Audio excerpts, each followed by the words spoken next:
Assalamu alaikum and welcome to the book club show on Inspire 105.1 FM. My name is Imrana Mahmood and I am really delighted to have a wonderful guest on the show today. We're going to be delving into the beauty of Urdu poetry, and Urdu is my mother tongue. I absolutely love Urdu poetry.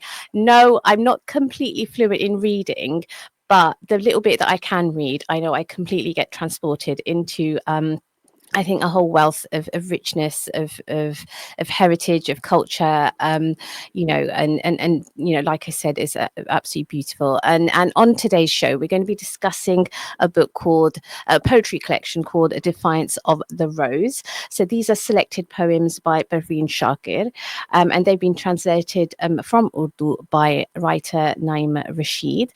And it is Naima Rashid that we are going to be speaking on the show today. So I'm really, really excited for this. I'll do a quick introduction to Naima, also introduce a little bit more about the book, and then we'll delve straight into some questions I have. So Naima Rashid is an author, poet and translator who works between Urdu, Punjabi, French and English.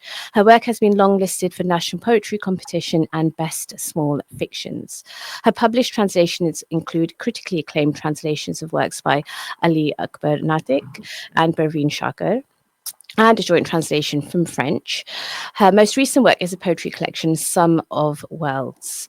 Her work and views have been widely published internationally, including in Wild Court, Poetry Birmingham, The Scores, and Asymptote. She has conducted translation workshops with Shadow Heroes and will be conducting one with Bristol Translates in 2025. At present, she's working on her short story collection and her novel. So I'm delighted to welcome Naima on to the book club show. So assalamu alaikum, Naima. Assalamualaikum. It's a pleasure to be here, Imrana. Thank you so much for obviously taking the time out to speak to me, to be on the show. So I guess the first question that I kind of want to know straight away really is what has inspired this particular poetry collection that we're going to be focusing on today, Defiance of the Rose? So, um, as you know, Perveen Shakir is one of the most popular Urdu poets, and almost everybody in South Asia knows Perveen Shakir. Even if they haven't read her work in detail, they're all Mm, aware of her. They're all familiar with her because she was such a towering presence, not just as a poet, but also as a person, as a bureaucrat. mm, So, I was familiar with Perveen Shakir through the popular perception of her as a poet, which is as a romantic poet. So I grew up believing, because that's what the mainstream media fed us, that she was a romantic poet, khushbu ki shaira. And I'm mm, not, as a reader of poetry, I'm not particularly keen on romantic poetry. I never seek it out. So mm, I was never really interested in reading her work. But towards 2011, 2012, there was a period in my life when I was actively researching and reading Urdu works. So I got a collection of her complete works, Mahe Tamam. And when I read it, I realized that that impression of her as a romantic poet was very limited and very false. And it was mostly due to her first work called Khushbu, which was released, I think, in 1976, and it achieved massive popularity. But that work overshadowed all her later works. And when I mm, was reading the complete works, I was blown away by the range of the poetry, by the content, by the range of content, by the range of angles and aspects about her life that she brings in her works.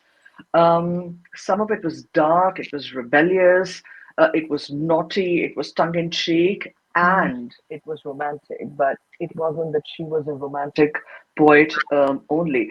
So when I made that discovery, I felt that I owed it to the world to share my discovery with the others, and that's how the journey started. Yeah, and I'm so glad that you did that because the first book that I obviously saw it was on a family trip back to Pakistan, and I think it might even been at, I don't know whether it was in a particular bookshop or even the airport, but yeah, and it was Khushbu, that is the one that I came across, and obviously and I had this same perception, I think, of oh, okay, this is what Barveen Shaka it kind of equals to. And then, obviously, coming across then your book and this translated works of Defiance of the Rose, I thought, oh my gosh, like there's so much I feel like I've just been kind of ignorant of. So completely, see what's kind of led to this journey. And then so why in particular this title for this collection, Defiance of the Rose? Because I think definitely encapsulates so much of what you're saying in terms of that rebelliousness, I guess that challenging the status quo, but also I guess having that sense of when we talk about nature and flowers, and it's really interesting. So yeah, just to get an idea of why that particular title. Interestingly, Imrana, that was not the title we started with. The title that Mm. I suggested initially was the title of the first poem, When the Wolves Come. Ah, But it did not go down very well with my other stakeholders. Obviously, I was working with people who hold their copyrights to her work, yeah. and they felt that they said, no, this is not building up, this is not conjuring the right set of Mm, associations with a person. okay. And so it was shot down, and I was sitting fuming, in anger. And my husband, he said, "What's the matter?" I said, "This name that I love, it's been shot down." And he said, "Why don't you try flipping it? Moving from the intruder to the person." And so, yeah, with his help, we came up with Defiance of the Rose, and Yeah. I love the name, so I'm not Yeah. complaining. No, and absolutely. I think that's just it. It does really, especially once you buy a copy of the book and you kind of immerse yourself in the poetry, it does, it's just so much depth and richness, just the title itself. And even that I was looking at the book cover and kind of admiring the book cover and thinking, I'd love to know how that came about. I know it's kind of mentioned that I think if I've understood correctly, some of the designs come from Samia Arif. So yeah, just a little bit about, yeah, I guess how that's come about. And obviously, because we're recording a little bit today, I can maybe just hold up the book cover. Which way am I going? That way. And again, it's kind of the colors, the fact that the rose takes center stage, but I think it's all everything that's kind of going on around it as well. So yeah, just a bit of what inspired that, I guess. So, Imrana, as a writer and as a reader, I see the book not as an object, but as an experience. Mm, From the moment you first set eyes on a book in a bookshelf to the way it can transform your life for years after you're done reading. mm, So, as a translator, I was very conscious about the experience I was creating for my readers beyond just a physical object that they will read and forget about. And so the title was a very important consideration, the cover. mm, mhm, And my intention for this work was disruptive. I was unapologetically disruptive about it. I wanted to break away from the tropes and the associations with Perveen Shakir, and so I did not want her face on the cover because I realized that as beautiful as she is, as well respected as she is, I don't want to evoke the same old, bogus set of associations. So the illustrator to whom we commissioned the art, Samia Arif, she mm, represents a very important demographic in my target audience. So she's a millennial, and she's somebody who is not intimately familiar with the work of Perveen Shakir, but they are aware that she is a renowned poet. mhm, And so I wanted somebody who had a completely fresh, clean mind and who was willing to engage with the work on its own terms rather than go back to established traditions of how poetic works or works in translation are illustrated, what they should have on the cover, etc. And mm, I had studied Samya's work, and I also saw some elements which I really love as a creator myself. So her style is very psychedelic. Her interpretation of elements or situations is never literal. She allows her imagination free rein, and she plays quite wantonly with the idea. And another important thing is that I felt in her work she was very grounded and very comfortable at peace with her South Asian identity. She mm, wasn't, unlike some other artists, uh, you know, she wasn't hyper conscious of being South Asian in the sense that she was projecting South Asian tropes. No, she was mm, very experimental. She was also not making an extra effort to hide the Western influence that we all have living in a modern, globalized world. At the Mhm. same time, she wasn't enamored with the West either. So I felt this groundedness in her work, and I wanted that level of engagement with the brief that I gave her. And Mm. she asked for three elements of focus, and the ones I specified were femininity. I wanted the cover to evoke a distinct feminine touch. I wanted something along the lines of mystery, and the third was I wanted it to be poetry, not the person of Perveen Shakir. So. Yeah, yeah. No, and it's so interesting to hear, like, the kind of thinking behind it, and I love what you're saying in terms of, collaborating with, another artist to kind of come. I guess explore ideas, and again to really try to bring out the, yeah, like you said, almost the character of Perveen Shakir rather than the person. Because you're right. I mean, of course, beautiful lady, and but always there'd be picture of her on her. I mean, I think the copy I have of Hushbu, yeah, it definitely has her, and it's so interesting, and it was really making me think also. So as somebody who's born in Britain, obviously, has gone back to Pakistan, numerous times on family visits, and alhamdulillah, maybe a shout out to my mum and dad. They did teach, to speak Urdu, to write it, and read it, obviously, but over the years that reading and writing skills slightly kind of fallen by the wayside. But I still have that interest. What do you hope, particularly maybe the Pakistani diaspora across the globe, what they might be able to take away from this collection, Defiance of the Rose? I assume you might have had them in mind, or perhaps you didn't. So I'd like to know maybe a little bit about that. I definitely had the diaspora in mind because if you remember Mm, in the collection we have it reads as a standalone poetry collection in the sense that we have the English poems first, mm, and then we have the Urdu in the Urdu script. We also have the transliteration for those who can't read from Urdu. So I definitely have them in mind.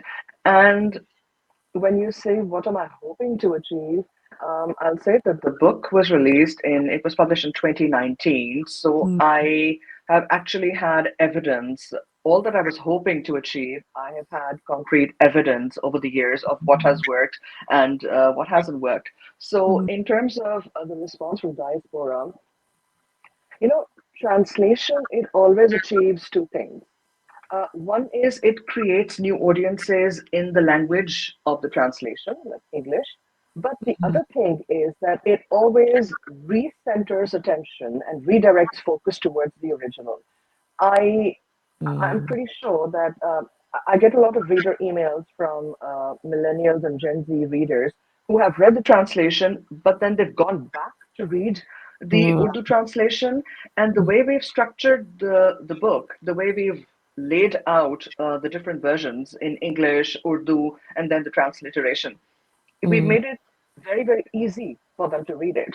And her diction was never intimidating as a mm, poet. She writes essentially in very simple Urdu. mm, So it's a great exercise to get your Urdu groove back because it's simple mm. reading in Urdu.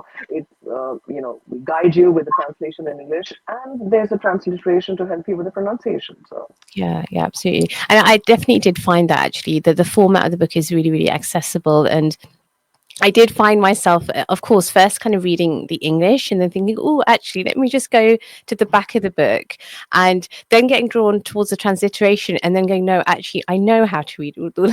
Let me just attempt the good. and it was such an interesting just journey, even as a reader, like how you experience the book. So obviously, as a reader, you're reading something, but to really and it definitely gave me an opportunity to reconnect with the language, and that the fact it is like my mother tongue. And so yeah, I mean, it was a really lovely experience to be able to do that, and have that encouragement, almost. And so, and I know you've spoken a little bit about kind of the response, but what has the response, I guess, been from even maybe like non-Pakistani readers? Because I know obviously you'll have people from maybe India and Bangladesh as well, and of course other countries. And yeah, what was a response like that from them for the book as well? So the book.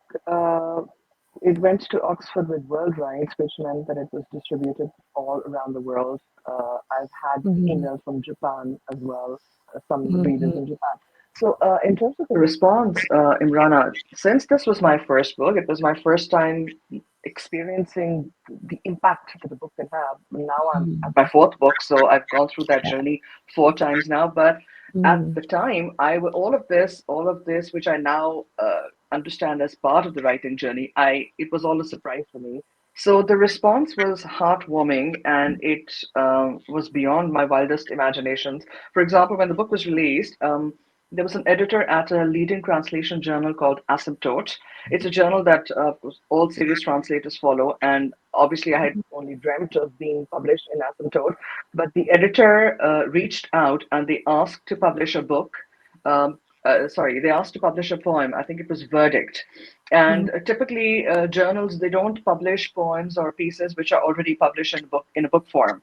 But he made an exception, and the poem somehow spoke to him. So that was how it started. And I've since had the book was reviewed in Modern Poetry and Translation, which is a leading journal of international poetry and translation.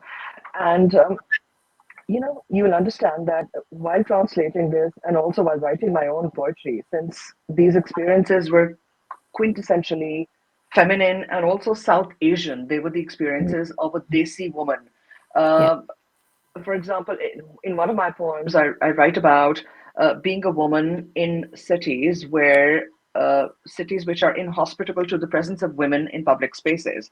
And you always wonder how can a reader in the West possibly identify with this? Nobody's going to stare at you on the roads if you're a woman walking here in the UK. But it did cross over really well, and it got me thinking that there is a lot. I mean, this is a fate that you embrace as a translator. We are very different on the face of it, but there's so much that is similar in our lives Mm, as well. I think the lives of women all around the world, they have very similar challenges. mm. So, Yeah, absolutely. I mean, to so much extent, it does transcend, I guess, borders, doesn't it? Certain issues and challenges, and you definitely feel that, through the poetry of Perveen Shakir, but then also the translations and how accessible I think you've kind of made it. I was really interested to read in your translator's introduction the fact that you mentioned that a woman translating a woman involves a measure of activism. So I guess I was wondering, to what extent you think this activism is kind of amplified when, and you kind of also kind of allude to the fact that you want this book almost to change minds. Um, so yeah, I was kind of wondering that.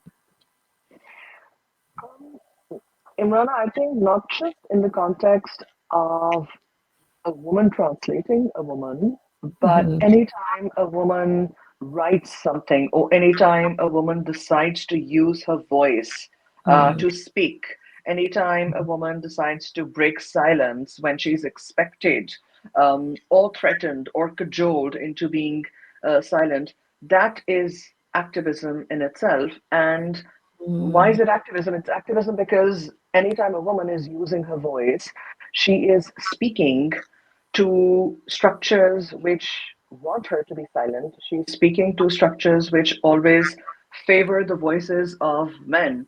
How many of us have grown up with the notion that what a man is saying is worthy of more attention?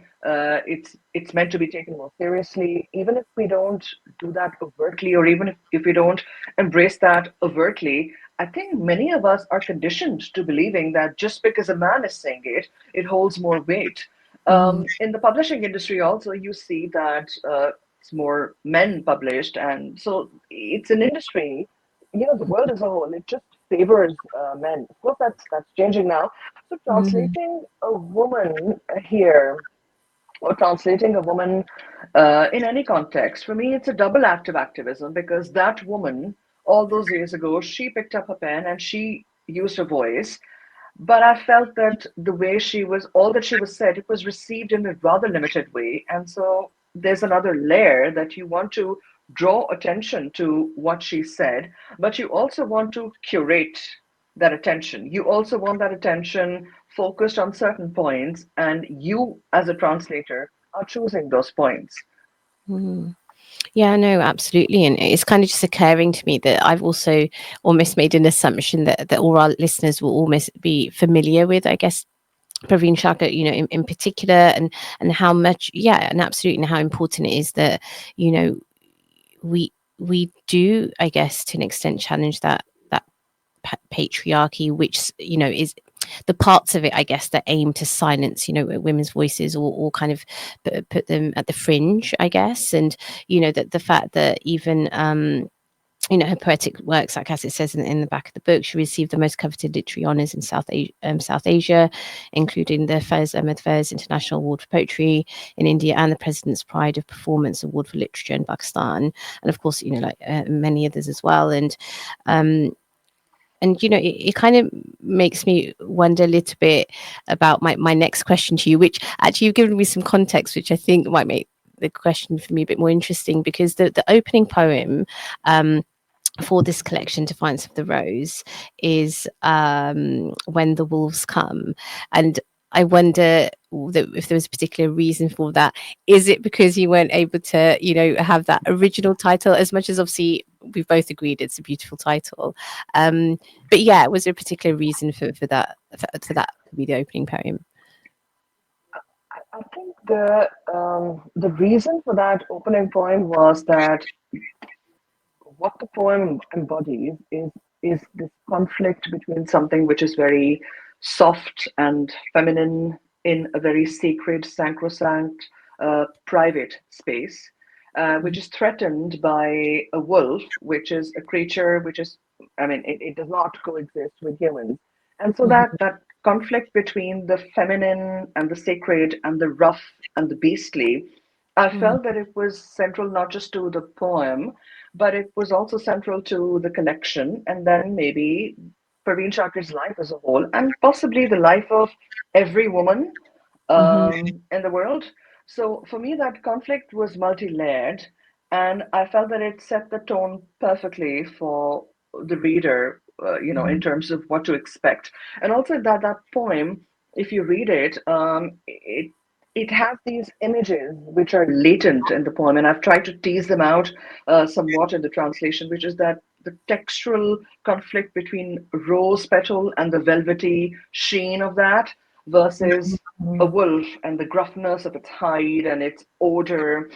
And there's a silence and stealth in the poem, mhm, which for me, there's this woman, she knows there's a wolf at the door, but she's not screaming, she is not panicking, and you sense that she's preparing very, very quietly for a calm, controlled resistance.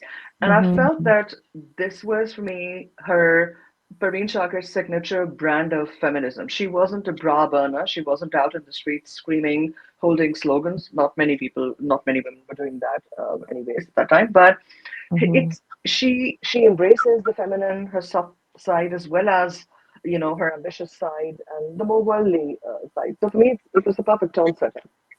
Yeah, no, and I completely agree. I think, opening up with that, and the fact that you literally do go from that title, of Defiance, and it almost coming across, really, really well. And, so obviously the words of that poem are like, moments before the wolves come, a sharp stench shoots through the woods.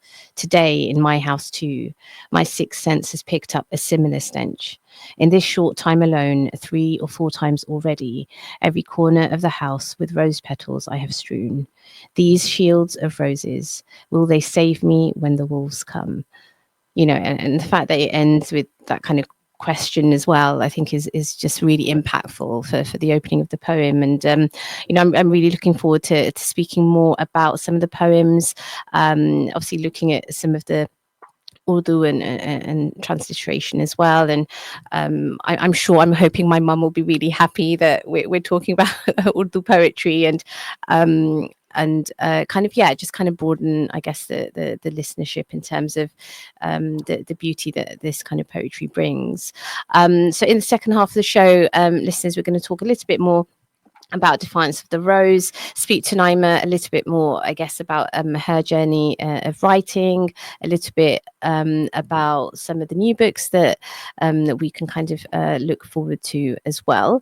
And what I think is one of the most important things, especially, I guess, from my own point of view, as somebody who's obviously living in the West, and going through motions of I guess like losing connection to language but then trying to regain it. I know as a mother, when I think about my children, and how much I really want them to try to hold on to this language, even though obviously they find it a bit more challenging, but I think ultimately it is about that. I think it is just about finding a particular book or poet from, you know, our own history and heritage, and just reading to the best of our ability, and keeping that connection, I think, is so important. But anyway, so we are heading over to the break. Keep tuned. We will be back in a few moments. In the meantime, maybe go and have a bit of a reflection and think about, and we will be back in a few short moments. Assalamu alaikum. Get Luton prayer and Jamaat times for your local masjid on your phone. Download the Inspire FM app, available for free on the App Store or Google Play. Assalamu alaikum and welcome back to the book club show on Inspire 105.1 FM. My name is Imrana Mahmood, and on today's show I am joined by the wonderful Naima Rashid, who has translated the works of Perveen Shakir. The book that we're talking about today is called Defiance of the Rose. In the first half of the show, we were talking a little bit about the inspiration behind the book, about, you know, the cover image of the book, the fact that Perveen Shakir's maybe most famously known as a romantic poet, but actually there's so much more of her works that have almost, I don't know whether I should say remained hidden, or kind of conveniently put to the side. But you know, what Defiance of the Rose in this collection has done is really brought kind of the whole collection to life, especially for those of us who kind of live in the diaspora, who might not have you know, maybe a strong connection to being able to read Urdu poetry. So we spoke a little bit about the format, the fact that the book starts off with the English translations, but you can kind of venture to the back and read directly the Urdu, or even the transliteration. So it's a really, really accessible book, really beautiful. So we definitely recommend to get a copy of Defiance of the Rose. But what we're going to do now in the second half is carry on this conversation with Naima, and talk a little bit more about the poems in the collection, hopefully hear a couple of readings as well. So the next question that I had for Naima was almost kind of again looking at my own experience when I was reading the book. And you've got, for example, poems, there's a poem at the back called Ek Dost Ke Naam, and then, which is a slightly shorter poem. There's a longer poem which is called Tomato Ketchup, which is such an interesting title. So I guess my question, Naima, for you is, how easy or difficult was it to translate into English? I mean, those are just two examples I've chosen, but you know, to do the translation, but also to remain authentic to kind of that original voice. I think that that ease or that difficulty is the central challenge of a translator's life, and it's also the central thrill. I mean, we love a good challenge as a translator. You know, you start out thinking, there is no way we can find a word for this in English. There is no way we can convey that concept in English. But then by the end of the exercise, by the time the project is ready to ship, you have almost always solution. I mean, now I've gone through 3 projects in translation. And so, yes, initially for the first book, you know, you're always like, there's no way this concept can ever be rendered into English because there's no cultural reference for it. But as a translator, that there's always a way. And, you know, between being loyal to the original and tapping into something universal which can convey the essence of that idea, there's always a creative solution. And as a translator, I frame all my translation problems as creative problems. And when you Mm. speak about that, it's really a creative problem, and there are, you know, an infinite number of solutions for it. So you're not just stuck with one particular way of thinking or one particular route to a solution, but you open your mind. It's a creative problem. I Mhm. follow it word for word. There are so many other things I can do. Maybe I can split the sentence or the paragraph or the thought into two. Maybe I can not address it here. Maybe I can echo it in the title. There's basically a lot that you could do. Mm. Yeah, absolutely. And I think really did feel that, especially when you'd read kind of the English and then maybe go to the Urdu, especially if you're able to kind of read Urdu and I'm sure, is it right that this one in particular, Ek Dost Ke Naam, was that part of her Hushbu collection or not? Because I just remember, I'm sure I read this when I was younger and I couldn't quite place it unless it just sounded familiar. I don't know. Um, but It yeah. really might be Imrana, because I think there were a couple of poems included from Khushbu. As I said, this book is now already years old, so I wouldn't my memory That's fine. to answer that No, question. no. It's absolutely fine. I think it was just as I was going through it's again, it's I think me just talking from the fact that it was really lovely to kind of have that sense of familiarity, reading a book, especially after such a long time of not really maybe engaging with Urdu, like in terms of the written word as much. Um, but I know that I'd really love to hear from you, but um I was thinking I'm going to give a go to read this one in particular, only because it was probably one of the simpler ones. And then I can also tell my mum that, look, I was on radio and and I did something at Urdu, and then you can go around and telling people. So this is ek dost ke naam, ladki, ye lamha badal hai, गुजर गए तो हाथ कभी नहीं आएंगे, इनके lumps को पीती जा, कतरा कतरा भीगती जा, भीगती जा तू जब तक इनमें नाम नम है और तेरे अंदर की मिट्टी प्यासी है, मुझसे पूछ कि बारिश को वापस आने का रास्ता कभी ना याद हुआ, बाल सुखाने के मौसम अनपढ़ होते हैं. Look, I got through that, right? Please tell me that was okay. Of course it was. You definitely did. No, I just about made it. But and I think that's just it. I think there's a bit of vulnerability when I think those of us who maybe don't maybe read it as much, but actually how important it is to be able to do that. And I can go home and I'll speak to my girls and say, actually, you know what, really, like, let's kind of make an effort together. We're inshallah planning to go to Pakistan really soon as well, and hopefully they can kind of immerse themselves back in the language too. But anyway, I'm going to leave it to the expert. I would love to hear you read a particular poem of your choice, and maybe we can talk a little bit about that as well. So this is a poem. It's called a poem for my. I mean, it will speak to all the mothers. A poem for my son. My child has picked a pen for the first time and asks, "What should I write, Mama? What should I tell you, son?" Many years ago, when I had halted at this moment in my own life, my father had taught me words of love and truth and kindness. Stacking my bag with morsels of these values, he thought I'd make it through. The road ahead would be easier to cross. The Mm. for me like a heavy-duty loan, received kindness like usury. The coins of my truth were rejected so ruthlessly that had I not gotten back on my feet at once, no roof would have remained over my head, no scrap of clothing on my body. Living in my own, I have paid a tribute. The world was craftier than my worst dread, and life ungrateful beyond my expectations. In the densely tangled forest of connection, scorpions steamed on the forest floor, but in the bigness of our heart, we mistook the venomous hissings for the forest's whisperings. We barely fathomed when, just as dreams would come to reach, our silken robes would shed like slough. When a person's teeth would turn to fangs, their ears fold back and their feet suddenly vanish. Living in this world full of shamelessness, how can I possibly bestow upon the legacy that I inherited of love and truth and kindness? For what has it gotten me? But I'm a mother, and should a mother despair, the world will come to an end. So, my little cherub, my unsuspecting child, on the blank canvas of your future, all beautiful, Always speak the truth. Be gracious, anonymous, love with all your might, but keep your eyes wide open.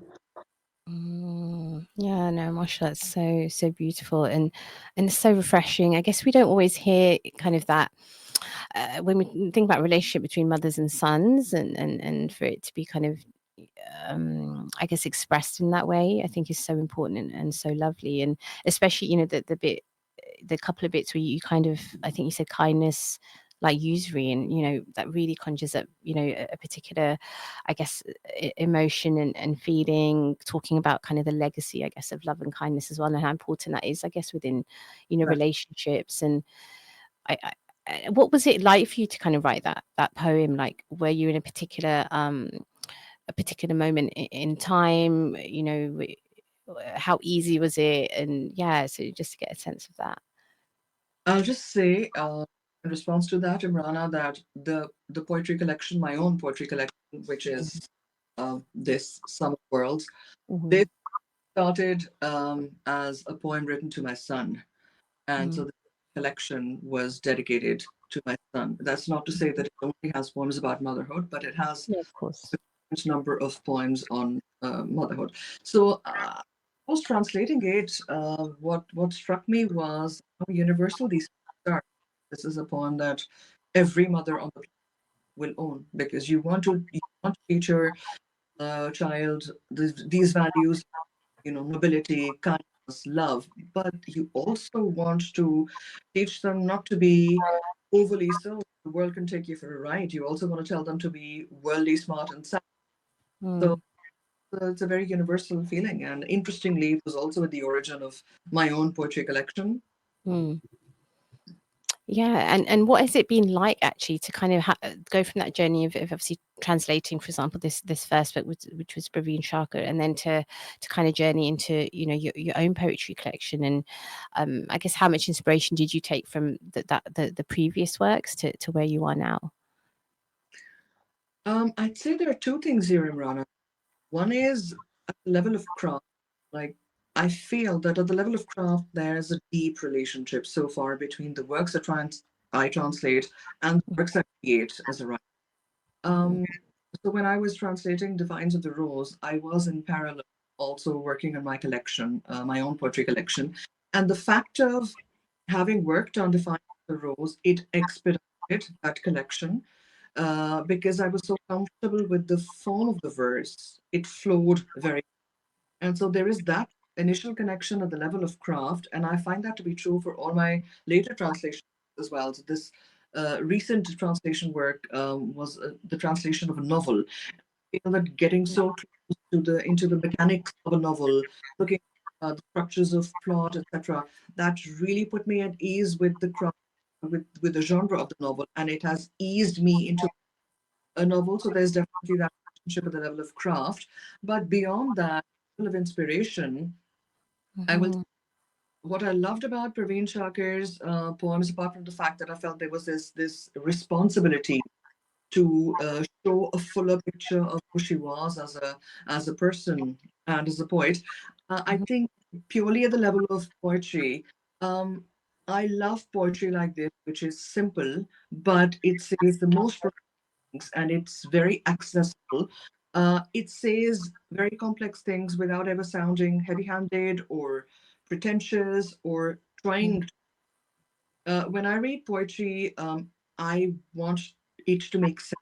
In a sense, I don't really mean logic alone. I mean, it needs to hold together a unit of meaning or experience or feeling. Um, I'm not particularly attracted to overly abstract poems, where you read a poem, this was just a feeling, but what was the message? And you leave the poem confused. That sort of poetry is not really for me. So, from the point of view of poetry, purely the level of poetic style, this style really spoke to me. And obviously, as a creator, those are the attributes I aspire to as well. Like when somebody reads my poetry, I want them to say that this was very accessible, but it had profound thoughts. I never want them to say, "Oh my God, this was impressive, but I have no idea what you just said," or "I didn't understand." That's not a compliment. So I suppose at the level of the fact that the attributes that her poetry possesses, those are attributes that I aspire to as a poet as well. And the initial reviews seem to confirm that they exist. Mm. So, Yeah. Yeah, no, absolutely. And I think it's like I've said as well, that definitely the depth is there. Of course, it is accessible, but I think it is one of those things that the idea of really reading poetry, I guess, is almost an art in itself. Because I know that you have people who are like, "Oh no, I'm not really, into poetry," and I'm sometimes not sure why. But I mean, of course, I can understand, but I think there's a sense of trying not to approach poetry in the same way we would maybe potentially with like fiction or non-fiction. It really is almost about letting yourself go into like immerse yourself just in the words, and it really sometimes is about, because you could read the same poem at two completely different times and feel two completely different things. And I think there's so much of ourselves that we bring into the poetry we're reading. And I guess obviously, that will come with writing as well, depending on our state of mind and what we may be experiencing, our writing will be different. So, yeah, I think it's really interesting how maybe people also connect or maybe not connect as much with poetry. But, I again, it's just such a lovely starting point. Every time, when people come to me and they're like, oh, I don't have time to read. And I do suggest to them that, maybe to start with poetry, because it's something you can dip in and out of. You don't feel like you have to commit necessarily to a whole book straight away. But what you can do, pick a particular poem and just really sit with it and really reflect deeply. And it's such a lovely way, I think, to have that mindfulness and presence. So and I think definitely this particular poetry collection does that. And I was I'm not necessarily kind of backtrack a bit. I don't think it is a different question to my earlier one, but it did strike me that obviously there's a few examples in this collection where Perveen Shakir has referenced wolves. Obviously, we spoke a little bit about the first poem, When the Wolves Come. There's others as well. There's one poem which is called Will, and it's literally starts off with wolves. So, and to what extent do you think that this, obviously that there was maybe a reason behind this? We know that we've spoken a little bit about, obviously, her poetry was kind of challenging certain kind of patriarchal norms. So yeah, I don't know if you're able to give your own kind of reflection on that a little bit. not just wolves, but a, an order of beasts, Mm, snake, yes. scorpion. They are That's true. present in the poetry collection as motifs and in her larger work. And for me, those are very potent and powerful symbols of the different kind of ramifications that of fear and experiences in her life. And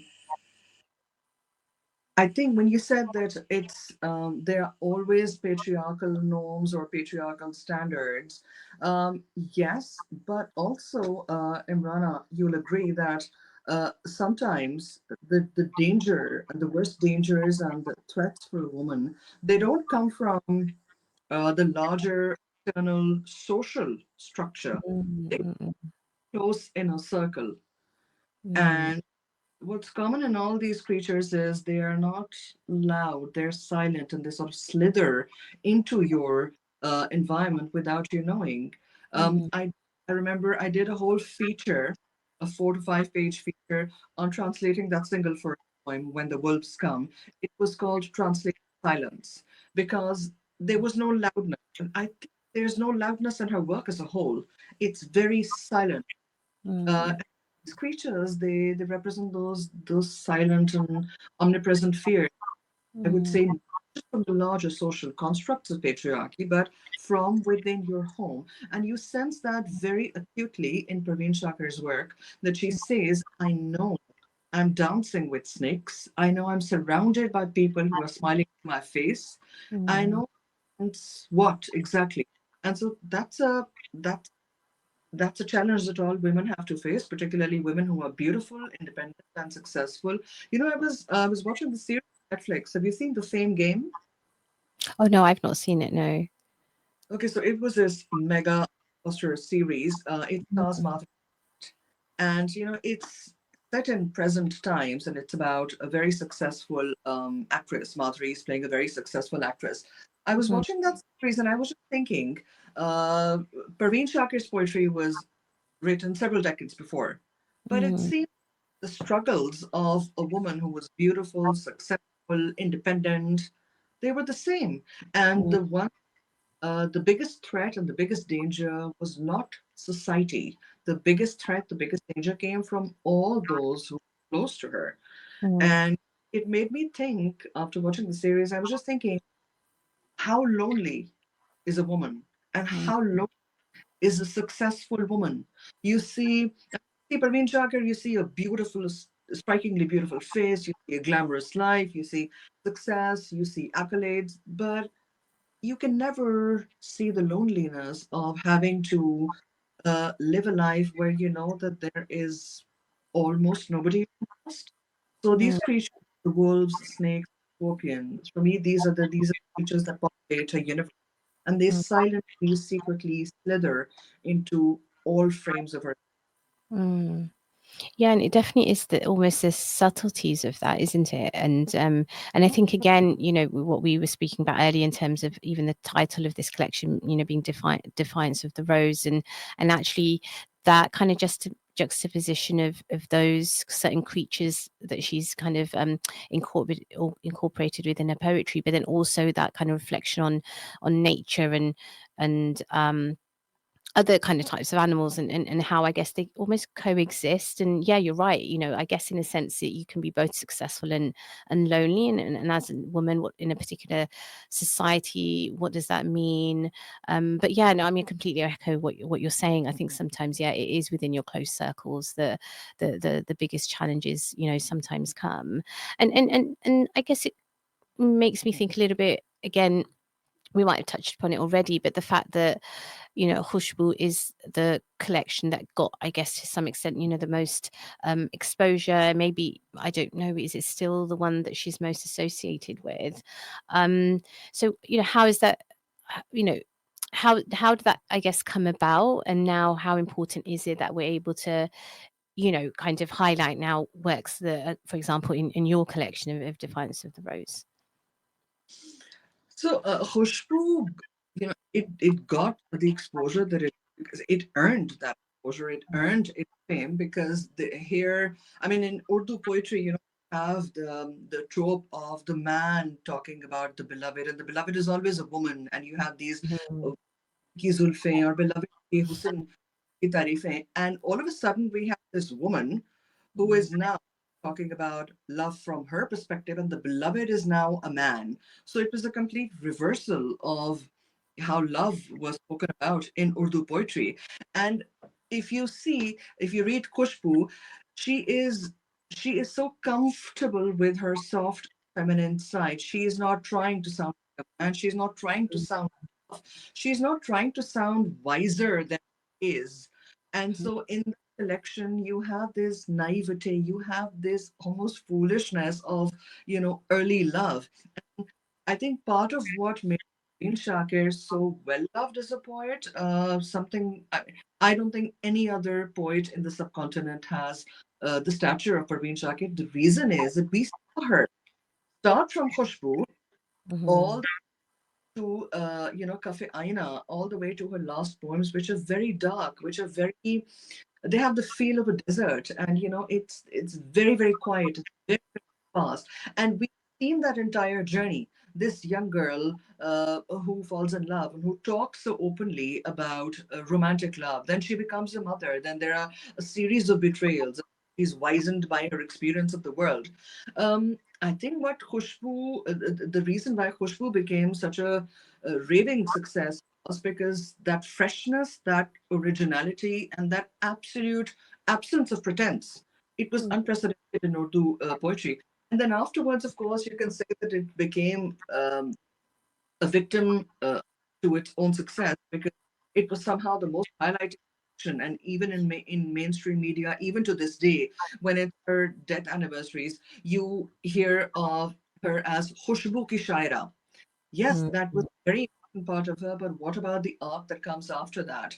So yeah, I would say that even today, when you ask about Perveen Shakir, the first work that everybody will cite, without exception, is Khushbu. I'm very Mm. happy to say somebody was telling me that they were searching for the book on, they were searching for Perveen Shakir on Google, and among the first searches, Defiance of the Rose. So hopefully that small ripple has been created. Yeah, yeah, absolutely. And it is definitely about just creating that exposure and yeah, and just celebrating, I guess, not only I guess the voice of Perveen Shakir, but to some extent yours, and then that kind of sense, yeah, like you said, of a ripple effect. And we're kind of coming to the end of the show, but there was obviously, you kind of mentioned that you have your own kind of recent poetry collection called Sum of Worlds, and again, the fact that you're also working on a short story collection and a novel, so it sounds like there's so much more to look forward to, and just because we've got about a minute, if people want to follow your work, what's the best way for them to do that? Do you have a website? Are you online? I have a website which is updated, so it's www.naimarashid.com, and Mm, I'm also on Insta, Naima Rashid1, and on Twitter. fantastic. Very Okay, so people can, yeah, no, it's wonderful that people can kind of follow your work, and we'll have to have you obviously back on the show once you have this kind of short story collection and novel like out in the world. I would love to have you back on, and thank you so much for your time today as well. Thank you so much, Imran. It was an absolute pleasure talking about this very well-loved book after 6 years. No, I'm so glad, and I'm the fact that we've kind of connected as well. So, listeners, that was we've been talking to Naima Rashid, who has translated the works of Perveen Shakir in this book, Defiance of the Rose. Definitely something like I just mentioned earlier. If you want to get into reading, definitely one to do if you have an interest in and kind of language and looking at kind of multilingualism, but be able to transcend borders and and all of those things that we really want to experience when you read a book. So definitely highly recommend it. Inshallah, I'll be back with another guest and a new book.